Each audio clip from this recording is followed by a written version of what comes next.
Çin vs Uygur Özerk Bölgesi. İyi seyirler. Çin Halk Cumhuriyeti Devleti askerlerini sınır hattına dizdi. Sincan'daki Türkler de sınıra kendi askerlerini hızlıca dizmeye başladı. Türk ordusu 6 milyon kişi, Çin ordusu da 100 bin kişilik bir birliğini sınır hattına gönderdi. Uygur'daki tüm erkekler silah altına alındı. Çin Halk Cumhuriyeti güçlü silahları sayesinde Sincan Uygur Özerk Bölgesi'nde toprak almaya başladı ve bölgeye asker ilavesi yapmaya devam etti.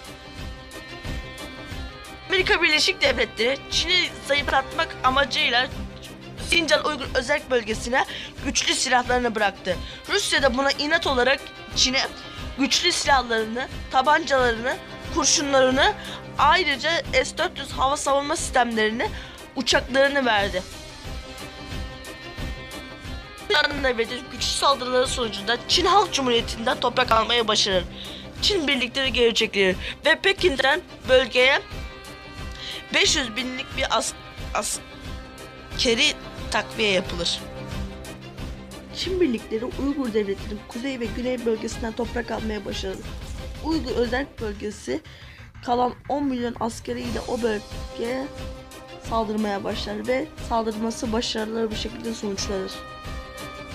Uygur Özerk Bölgesi yıllarca uygulanan hilal taktiği ile Çin askerlerini kaparak kıstırır ve askerleriyle o bölgeye saldırır.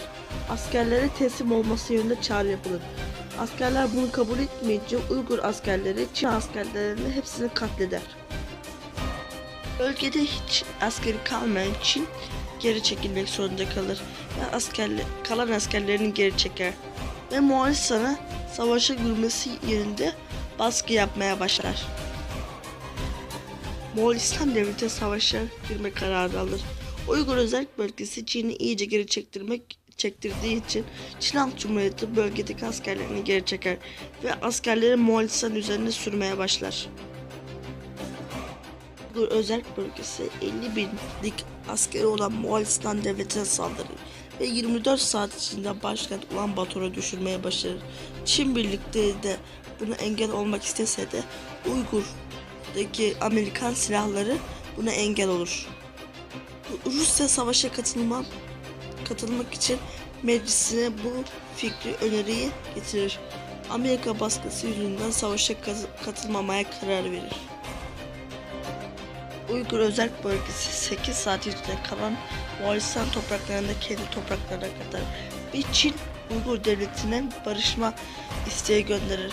Uygur Özerk Bölgesi tek şartla bunu kabul eder. İç Moğolistan bölgesi Uygur Özerk Devleti'ne bağlanacaktır ve Uygur Özerk Devleti resmi bir şekilde bağımsız bir ülke olarak tanınacaktır.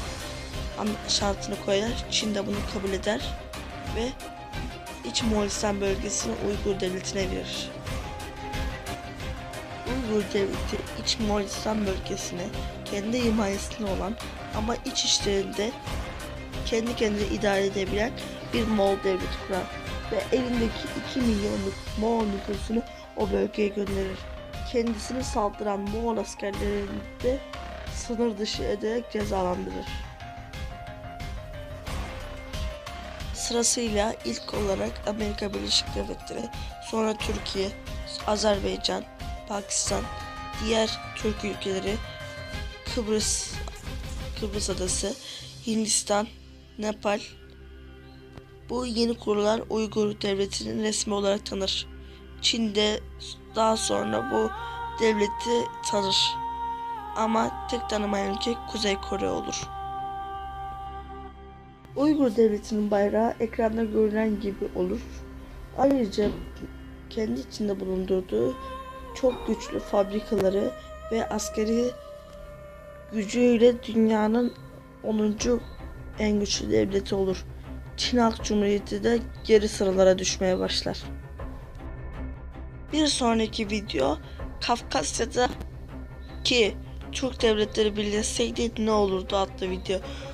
Onu da bir hafta sonra yüklemeyi planlıyorum. İnşallah başarırım.